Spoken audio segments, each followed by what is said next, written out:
96 RPK FM warga kota. Selamat pagi, semangat pagi masih di program acara Jelita untuk di pagi hari ini. Dan di studio kami di RPK FM untuk di pagi hari ini sudah kehadiran rekan-rekan kita ya dari Diskominfos Provinsi Bali seperti biasa ini. Untuk pagi hari ini adapun kita akan mengangkat tema seputaran teknologi ya. Apalagi yang berkaitan dengan internet. Nah, ataupun juga jaringan sinyal internet ya. Dan satu informasi yang sangat penting sekali terkait dengan WiFi, tentunya untuk warga kota semuanya, siapa sih yang tidak mengenal dengan jaringan WiFi ya. Jadi kebutuhan WiFi saat ini sangat begitu penting bagi masyarakat kita ya. Dan adapun tema bahasan kita pagi hari ini adalah terkait dengan bahaya menggunakan WiFi publik. Ya, yang akan kita angkat untuk di pagi hari ini. Dan seperti biasa, sebelum kita akan mulai, saya ingin memperkenalkan dulu kedua narasumber saya yang sudah hadir di kesempatan pagi hari ini ya. Ada rekan saya Niwayan Noni Putri Rahayu selaku Sandiman Ahli Pertama dari Diskominfos Provinsi Bali. Om Swastiastu, selamat pagi Noni. Om Swastiastu, selamat pagi Pak Beni. Halo, apa kabarnya pagi hari ini? Sehat baik. Ya? Baik. Dan yang kedua ada Igede Esa Mahadi Putra SA ya, selaku Pranata Komputer Ahli Pertama dari Diskominfos Provinsi Bali. Om Swastiastu, selamat pagi Esa. Swastiastu, selamat pagi. Terima kasih Pak Beni. Baik. Tentunya sehat selalu untuk pagi hari ini ya. Iya. Dan kita langsung saja ya masuk ke pembahasan kita pagi hari ini terkait dengan bahaya menggunakan WiFi publik. Nah, di mana WiFi publik ini menjadi solusi praktis ya bagi pengguna yang ingin tetap terhubung tanpa mengandalkan kuota data pribadi ya.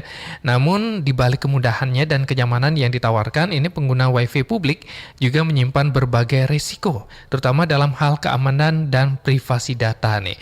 Yang ingin saya pertanyakan yang pertama adalah mengapa sih WiFi publik ini bisa dianggap berbahaya bagi penggunanya? Mungkin dari Noni deh. Baik, jadi Pak Beni, seperti yang sempat disebutkan tadi ya, WiFi publik itu banyak sekali manfaatnya, namun meskipun banyak manfaatnya, tapi ada risiko keamanan di dalamnya. Nah, kenapa WiFi publik itu bisa dianggap berbahaya? Yaitu karena biasanya WiFi publik itu tidak dilengkapi dengan lapisan keamanan yang kuat. Kemudian juga pengguna dari WiFi publik itu tidak melakukan pengamanan tambahan atau abai terhadap keamanannya. Kemudian sehingga rentan terhadap serangan siber seperti pencurian data atau peretasan. Namanya juga WiFi publik ya. Jadi kita berada di ruang publik yang tentunya siapa saja bisa mengakses WiFi publik tersebut, termasuk hacker atau peretas. Kita juga tidak sadar, siapa tahu kita terhubung di WiFi publik dan ternyata di dalam jaringan yang sama ada hacker juga di sana. Atau justru kita terhubung ke WiFi publik yang dibuat oleh hacker. Nah, oleh karena itu dapat membuka peluang bagi si hacker ini untuk melakukan pencurian data, kemudian pengaksesan perangkat pengguna, bahkan sampai dengan penyebaran malware ke sistem, seperti itu. Wah, berarti memang harus lebih hati-hati lagi ya, terutama yang sering mencari WiFi gratisan biasanya ya. Baik, nah untuk ciri-cirinya sendiri nih dari WiFi publik yang berbahaya ataupun juga mencurigakan ini seperti apa dari Esam? Ini untuk ciri-ciri WiFi publik yang berbahaya atau mencurigakan, mungkin salah satunya WiFi tersebut tidak menggunakan password ya Pak ya. Jadi kita dengan mudah bisa terkoneksi ke jaringan WiFi tersebut. Dan WiFi publik seperti ini biasanya rentan seperti yang bilang Noni tadi, rentan terhadap serangan peretas atau hacker karena siapa saja bisa dengan mudah bergabung dengan WiFi tersebut. Jadi saat kita menggunakan jaringan tersebut, kemungkinan data pribadi kita bisa disadap oleh hacker saat kita mengakses mungkin sosial media atau marketplace mungkin seperti itu. Dan berikutnya mungkin salah satu ciri-cirinya tuh saat WiFi publik yang memiliki halaman login, di halaman login tersebut kita dimintai untuk menginput data pribadi kita. Karena sepengetahuan saya Pak ya, penggunaan WiFi publik itu tidak pernah ada yang meminta kita untuk menginputkan data pribadi seperti nama, alamat atau nomor telepon kita. Paling biasanya kita cuma tinggal klik tombol login saja seperti itu. Atau password biasanya ya? Iya betul. Tidak ada meminta data pribadi seperti itu. Baik. Cirinya. Dan sebenarnya apa saja sih jenis dari serangan cyber yang sering terjadi nih melalui penggunaan WiFi publik ini? Baik, jadi ketika terhubung ke WiFi publik ya, itu ada transaksi data pastinya di dalamnya. Jadi ada transaksi data antara pihak yang saling berkomunikasi. Seperti yang sempat disebutkan oleh Esa tadi, ada penyadapan ya seperti itu. Jadi memungkinkan nih antara misalkan potensi-potensi jenis-jenis serangan siber ya, yang memungkinkan itu salah satunya yang saya ketahui itu ada man in the middle attack. Nah, jadi si hacker ini atau si peretas dia menempatkan dirinya di antara si pengguna dan website yang akan dituju. Jadi si hacker ini memantau lalu lintas data dan juga bisa melakukan perubahan data, manipulasi data yang dikirim. Jadi pengguna itu bisa saja dialihkan ke halaman website palsu yang meminta pengguna untuk menginputkan informasi pribadi seperti yang sempat disebutkan oleh Esa tadi, atau bisa mengarahkan ke pengguna ke website yang berisikan malware dan meminta pengguna untuk mendownload malware tersebut. Kemudian selain man in the middle attack, ada juga jenis serangan packet sniffing. Jadi di dalam jaringan komputer itu data yang dikirimkan itu dibagi ke dalam beberapa paket-paket kecil. Nah, paket-paket kecil ini berisi informasi yang diperlukan untuk pengiriman data. Jadi paket-paket ini yang melintas di internet ini ya, itu bisa ditangkap oleh si hacker dan kemudian bisa dibaca oleh hacker kalau tidak dienkripsi atau tidak dilengkapi dengan pengamanan yang baik. Contohnya saja bisa terjadi pencurian data seperti username dan password di sana kalau tidak ada enkripsinya. Kemudian ada juga evil twin attack. Jadi si hacker itu membuat sebuah jaringan WiFi palsu yang menyerupai WiFi yang sah gitu. Jadi mengelabuhi pengguna untuk terhubung ke WiFi yang dia buat untuk melakukan pencurian data seperti itu. Nah, lalu untuk data pribadi apa saja nih yang bisa dicuri melalui WiFi publik ini? Untuk data pribadi yang kemudian dapat dicuri saat kita menggunakan WiFi publik, mungkin yang sudah dijelaskan oleh Nanik tadi, data pribadi seperti nama atau kredensial, username, baik itu username sosial media, email maupun akun perbankan Pak ya. Jadi hal itu dapat terjadi saat kita mengakses situs yang tidak menerapkan HTTPS. Jadi HTTPS ini adalah sebuah protokol yang berguna untuk menginskripsi penerimaan dan pengiriman data yang dilakukan oleh web server dari browser ke web server, sehingga data sensitif yang diakses itu lebih aman dari serangan penyadapan peretas seperti itu. Berikutnya mungkin data seperti data perbankan seperti rekening atau kartu kredit saat kita mengakses marketplace melakukan transaksi di sana. Jadi di sana si hacker penyadap ini bisa peretas ini bisa melakukan penyadapan data kartu kredit tersebut dan data-data pribadi seperti nama, alamat dan email seperti itu, Pak. Ya, berarti memang riskan sekali ya. Jadi paling tidak jika warga kota ini sedang memanfaatkan layanan WiFi gratis seperti itu atau WiFi publik ya.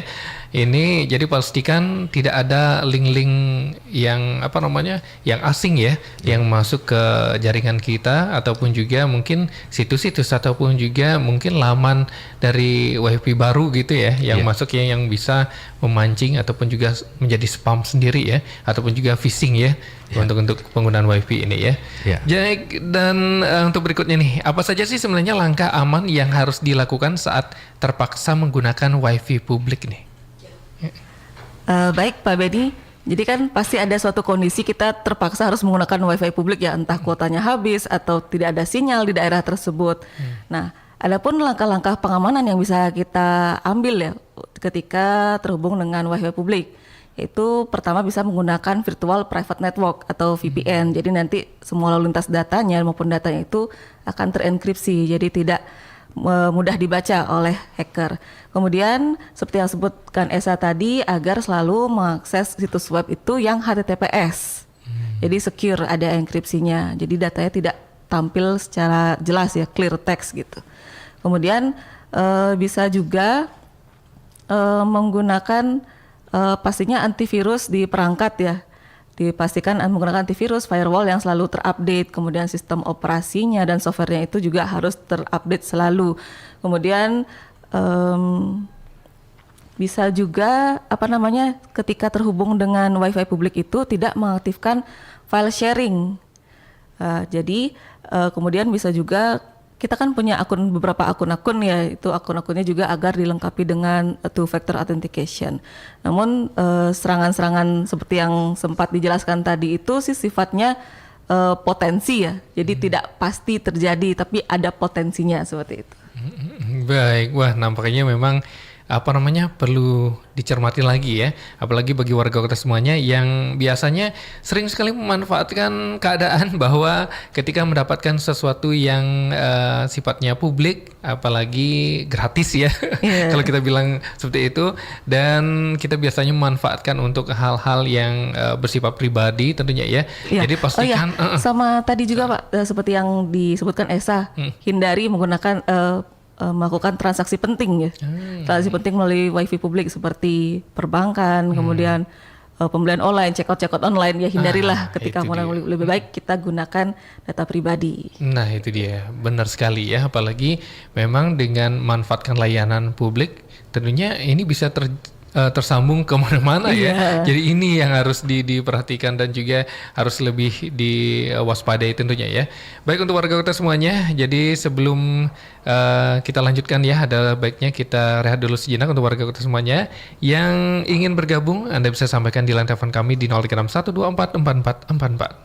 Semangat pagi, masih bersama kami di program acara Jelita untuk di pagi hari ini ya, dan bersama juga dengan rekan-rekan dari Diskominfo Provinsi Bali yang sudah hadir di studio kita ya.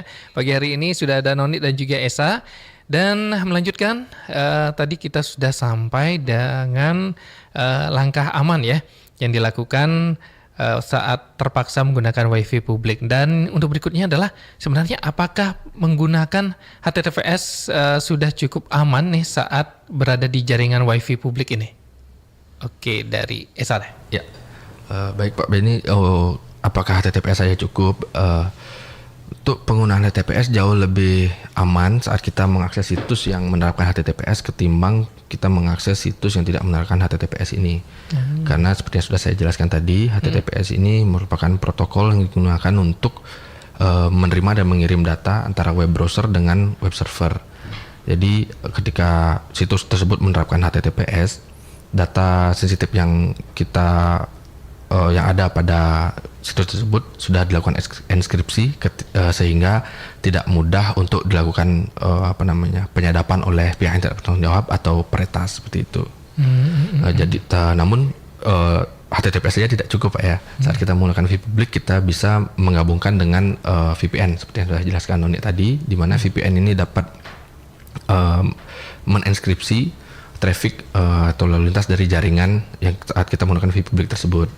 Yang berikutnya kita bisa dapat mengaktifkan fitur firewall, di mana by default kalau di perangkat laptop atau PC, firewall ini fitur ini sudah aktif ya, karena itu merupakan fitur keamanan saat kita menggunakan internet di perangkat PC atau desktop.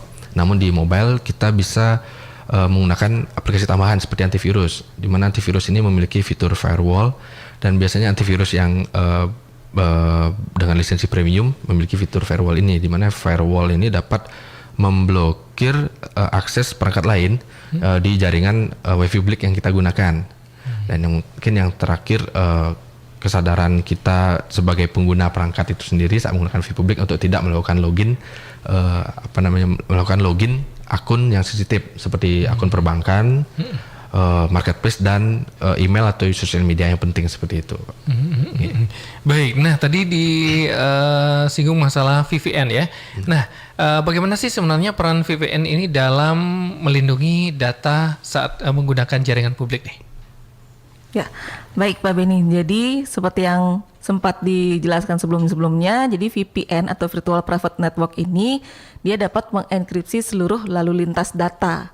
Jadi dengan VPN, sebelum data kita dikirimkan ke internet itu akan dienkripsi dulu. Artinya data kita akan diacak terlebih dahulu sehingga tidak dibaca tidak bisa dibaca oleh pihak ketiga, misalkan oleh hacker atau internet service provider. Nah, setelah dienkripsi, maka data kita ini akan dikirimkan melalui servernya si VPN. Nah, barulah terkirim ke internet atau misalkan ke situs tujuan kita. Jadi setelah dienkripsi, dia melalui servernya si VPN. Misalkan ibaratnya melalui yang sudah dienkripsi, sudah diacak, ini lalu lintasnya lewat terowongan nih, jadi nggak kelihatan kan. Nah, kemudian perannya lagi untuk melindungi data. Nah, misalkan kita kan untuk mengakses internet pasti ada IP address-nya dari perangkat itu ya. Nah, IP address yang asli, kita yang asli itu akan disembunyikan dan digantikan dengan IP address dari si VPN-nya ini. Jadi privasinya lebih ditingkatkan lagi sih rasanya. Jadi ibaratnya kita tergabung di WiFi publik, tapi serasa seolah-olah itu jaringan privat gitu. Jadi lebih aman. Tapi dalam penggunaan VPN ini tentunya perlu dipilah-pilah juga penyedia VPN-nya yang lebih baik yang seperti apa. Jangan asal yang gratisan gitu misalkan. Pilihlah juga yang penyedia yang menyediakan kebijakan no logs. Jadi dia tidak mencatat log-log apa saja yang kita akses, kita masukkan apa saja seperti itu. Jadi biar lebih aman bisa menggunakan VPN, tapi tetap dipertimbangkan penyedianya. Seperti itu. Tapi di beberapa perangkat gadget zaman sekarang tentunya sudah tersedia juga ya VPN bawaan tersebut ya. Itu sebenarnya tingkat keamanannya bagaimana?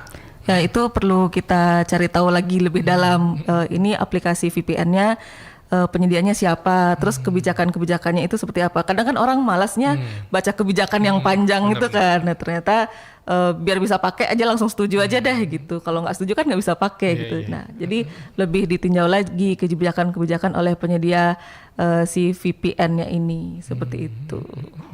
Baik, dan nampaknya sudah ada yang bergabung ya untuk di pagi hari ini.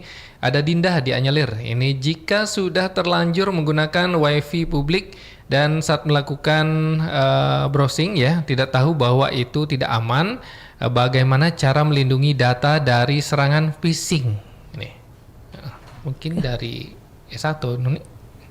Ya, mungkin nanti bisa ditambahkan esai. Baik. Jadi sudah terlanjur terkoneksi ke WiFi publik, kemudian sudah terlanjur menginputkan informasi sensitif. Nah, pertama kita ringkas dulu nih informasi sensitif apa yang sudah terlanjur kita kirimkan. Misalkan ternyata kita mengirimkan password email. Nah, jadi sebaiknya setelah itu, setelah tidak sengaja menginputkan password email, kita sebaiknya ganti password email kita. Dan kalau passwordnya ini digunakan untuk akun-akun lain juga, nah itu kalau bisa sih diganti semua password akun-akun lainnya. Kemudian tambahkan keamanan tambahan seperti 2FA, two factor authentication. Jadi kalau misalkan diketahui nih passwordnya, tapi masih ada keamanan tambahan seperti 2FA. Kalau misalkan login habis masukkan password, ternyata diminta OTP. Jadi ada keamanan tambahan. Dan jangan lupa juga selalu update password itu secara berkala minimal 3-6 bulan sekali. Baik, nah untuk selanjutnya, mungkin ada tambahan dari Esa? Iya. Mungkin kalau memang kita sudah terlanjur connect menggunakan WiFi publik itu ya Pak ya, kita bisa setelah menggunakan WiFi tersebut, kita bisa lakukan lupakan jaringan tersebut agar suatu saat nanti saat kita kembali ke tempat tersebut, kita tidak langsung otomatis terkoneksi dengan jaringan WiFi tersebut, seperti itu. Dan seperti sudah dibilang Noni tadi, memang kita kalau memang sudah terlanjur menggunakan mengakses data sensitif, melakukan login, baik itu perbankan ataupun email dan yang lainnya, lebih baik kita melakukan riset password dari akun-akun yang kita gunakan saat mengakses akun tersebut menggunakan WiFi publik, seperti itu. Baik. Nah, untuk selanjutnya terkait dengan antivirus nih, seberapa efektif nih sebenarnya antivirus dalam melindungi perangkat di jaringan publik ini? Ya, untuk antivirus itu bisa memberikan lapisan tambahan ya Pak Bini ya, saat kita menggunakan WiFi publik, antivirus ini dapat memberikan lapisan tambahan di mana dapat melindungi kita dari serangan malware. Contohnya saat kita tidak sengaja ini saat menggunakan WiFi publik, kita mengakses website yang dimana muncul iklan pop-up dan iklan tersebut mengarahkan kita untuk mengunduh malware, dan antivirus ini dapat memblokir malware tersebut agar tidak menginfeksi perangkat kita. Selanjutnya antivirus ini juga jika memiliki fitur keamanan internet seperti firewall, dia juga dapat melakukan pemindaian jaringan. Jadi untuk meminimalisir akses yang tidak sah dari perangkat lain saat kita menggunakan jaringan wifi publik tersebut. Selanjutnya antivirus ini juga biasanya memiliki fitur deteksi bahwa situs yang kita kunjungi ini apakah phishing atau tidak. Jadi jika situs ini ternyata terindikasi phishing, antivirus ini dapat memblokir sehingga kita tidak masuk dan mengirimkan data pribadi kita di situs tersebut seperti itu. Ya. Namun tetap juga kita kombinasikan juga antivirus ini dengan penggunaan VPN tadi dan mengakses situs yang sudah menggunakan HTTPS seperti itu, Pak. Ya. Baik, dan dari Diskominfos Provinsi Bali sendiri nih, apakah menyediakan wifi publik nih pada tempat-tempat tertentu dan bagaimana penerapannya selama ini? Ya, kalau Diskominfos Provinsi Bali menyediakan wifi publik di beberapa tempat strategis sebagai wujud mendukung program Bali Smart Island, Pak ya. Jadi penerapannya wifi publik ini diterapkan di beberapa sekolah SMA, SMK dan SLB negeri sebagai bentuk mendukung pembelajaran bagi guru dan siswa seperti itu, Pak. Baik. Dan bagaimana sih cara Diskominfos Provinsi Bali meningkatkan kesadaran pegawai di lingkungan Provinsi Bali soal keamanan cyber nih, terutama saat berada di ruang publik? Baik. Jadi adapun langkah-langkah yang sudah diambil oleh Pemprov Bali melalui Diskominfos Provinsi Bali itu adalah melakukan literasi secara terus-menerus melalui program namanya Lentera Siber. Nah, jadi lewat program Lentera Siber ini ada bentuknya berupa workshop, ada berupa roadshow, ada juga Ghost to Latsar ya bagi pegawai-pegawai baru yang bergabung dengan Pemprov Bali. Kemudian melalui penyebaran konten-konten literasi juga melalui sosial media kami, ada Instagram kami @lenterasiber. Kemudian melalui YouTube juga, kanal YouTube, ada juga lewat Spotify. Nah, itu untuk kami bisa menjangkau audiens yang lebih luas lagi selain pegawai Pemprov Bali. Kemudian yang terbaru ini kami ada program literasi melalui newsletter. Ya, jadi para pegawai di Pemprov Bali itu akan mendapatkan berita-berita update terkait dengan keamanan siber melalui email. Jadi kami akan kirimkan konten-konten literasi ke email dari para pegawai di Pemprov Bali. Seperti itu, Pak Ben. Baik, dan apakah selama ini untuk wifi yang terjaring di beberapa tempat publik seperti halnya Banjar, Wantilan yang kita tahu ya di Bali ini kan banyak tempat publik yang bisa dimanfaatkan kan. Apakah mereka bisa mengajukan jika ada dari Banjarnya atau tempatnya ingin difasilitasi wifi publik ini, apakah bisa mengajukan ke Diskominfos Provinsi ini? Sepengetahuan saya kalau untuk Banjar dan desa adat itu bisa melalui program BKK, Pak, dan memang itu yang memiliki wewenang itu adalah kabupaten dan kota, di mana nanti kabupaten dan kota akan mengajukan titik-titik di mana saja membutuhkan wifi publik ini, dan itu dapat diajukan nanti ke Pemprov Bali melalui Bapeda. Pengetahuan saya seperti itu. Berarti semuanya dari bawah dulu, habis itu ke daerah, baru naik ke pusat, demikian ya? Iya. Baik, penerapannya. Baik, dan mungkin selanjutnya adalah pesan dan harapan nih yang ingin disampaikan kepada warga kota semuanya, terutama yang sering sekali menggunakan wifi publik ini, apalagi banyak kan anak-anak muda sekarang. Jadi ketika keluar malam mungkin gabut ya, jadi ingin sekali mendapatkan akses internet, tapi terbatas kuotanya. Jadi biasanya mencari tempat-tempat yang di mana sih ada wifi nyala, langsung main login aja ya. Nah, ini bagaimana pesan juga harapannya? Silakan dari Noni dulu deh. Baik, kalau dari saya Pak Beni, untuk warga kota mungkin tadi sempat disebutkan kok kayaknya bahaya banget ya, tapi jangan takut, asalkan tetap melakukan langkah-langkah pengamanan yang sempat kita bahas tadi. Jadi tidak usah takut untuk gabung ke wifi publik ya, terutama pastikan juga untuk penyedia wifi publiknya itu memang sah. Jangan sampai kita tergabungnya ke wifi publik yang dibuat oleh si hacker. dan terapkan langkah-langkah keamanan tadi. Kemudian jangan juga mengakses hal-hal sensitif ya melalui wifi publik jika terpaksa nih ikut ke wifi publik. Kemudian lengkapi juga diri dengan berbagai literasi keamanan seperti mendengarkan radio RPKD ya hari ini yang membahas tentang bahayanya wifi publik seperti itu. Kemudian kalau dari saya mungkin seperti itu ya. Mungkin kalau dari Esa ada tambahan lagi? Ya. Kalau dari saya mungkin untuk pengguna warga kota, pengguna wifi publik harus lebih sadar lagi akan bahaya atau ancaman siber yang mengintai saat kita menggunakan wifi publik. Jadi kita harus sadar dan mengamankan diri kita sendiri juga untuk tidak seperti yang bilang Noni tadi, untuk tidak mengakses atau login akun sensitif dan menerapkan browsing yang aman, sehingga kita menggunakan wifi tersebut dengan bijak seperti itu, Pak. Berarti paling tidak warga kota semuanya harus lebih waspada lagi, harus lebih teliti lagi ya. Jadi jangan main asal login baru masuk ke jaringannya, ada wifi kencang nih, langsung colok, waduh, bahaya tentunya ya. Karena orang pasti suka yang gratisan juga gitu kan. Tapi yang sekali lagi diingatkan yang tadi kami bahas tadi itu sifatnya potensi ancaman ya. Jadi belum tentu pasti terjadi, tapi tetap kita harus waspada. Ya, betul. Itu dia.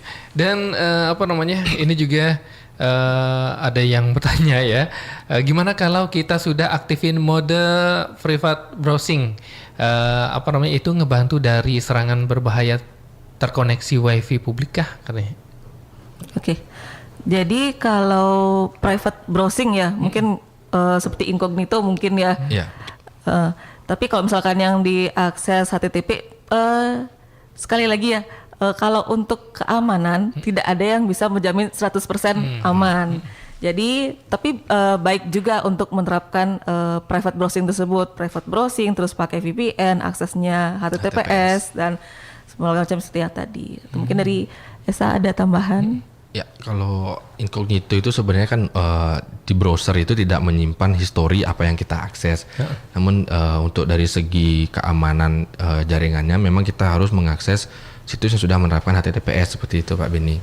Dan juga mungkin memasang firewall seperti itu. Dan itu sih dari saya. Jadi ada banyak langkahnya, tapi kalau lebih baik kita terapkan semua sih. Iya, betul. Jadi keamanan berlapis seperti itu. Iya.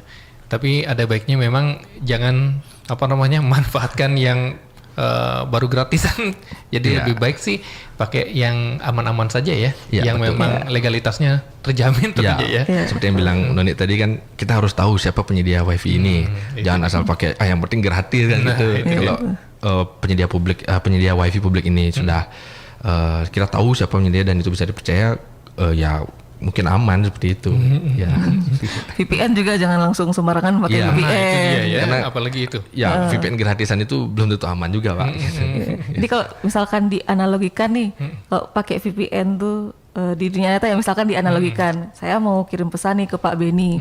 Kalau saya nggak pakai VPN kan, misalkan saya mau ngirim pesan ke Pak Beni lewat kurir, langsung sampai ke Pak Beni. Tapi di tengah-tengah jalan si kurir ini bisa aja pesan yang saya sampaikan ke Pak Beni kan misalkan surat nih, dibungkus pakai amplop, isi alamat tujuannya Pak Beni segala macam. Tapi di tengah jalan bisa aja kurir tersebut ada orang yang bisa membuka itu, membaca amplopnya itu. Tapi kalau saya pakai VPN, istilahnya saya pakai jasa kurir khusus jalur pribadi. Kemudian pesan surat saya itu ditaruh di dalam brankas, tentunya terkunci kan. Harus ada kuncinya nih. Kemudian udah dipakein brankas, dikirimnya juga lewat jalan rahasia gitu. Jadi udah sampai dibuka brankasnya, baru Pak Beni bisa baca pesan dari saya. Itu kalau analogi mudahnya kalau pakai VPN.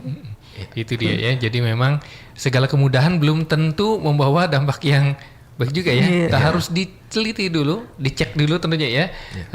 Pastikan keamanannya dan juga kenyamanannya. Jangan kenyamanannya aja ya. Jadi Iya. perhatikannya, tapi keamanan itu penting tentunya ya. Dan biasanya berbanding terbalik juga Nah, sih berbanding terbalik keamanan juga. dengan kenyamanan. Benar sekali, itu dia. Baik, terima kasih sekali lagi atas kehadirannya di studio kami. Ada Nondi dan juga Esa ya dari Diskominfo Provinsi Bali yang sudah hadir di studio RPKD FM untuk di pagi hari ini, yang sudah membahas terkait dengan bahaya menggunakan wifi publik ya. Jadi semoga saja untuk di pagi hari ini apa yang kita bicarakan memberikan masukan yang positif tentunya ya, dan juga bermanfaat bagi warga kota semuanya di luar sana. Dan tidak terasa waktu sudah membatasi kebesaran kita juga pagi hari ini, dan langsung saja dari kawasan Taman Ketul Mintang lantai 1 Gedung Dharma Negara Alaya, saya Beni Cahyadi beserta kedua narasumber saya pagi hari ini pamit undur diri. Kita akhiri dengan Paramesanti. Om Santi Santi Santi Om.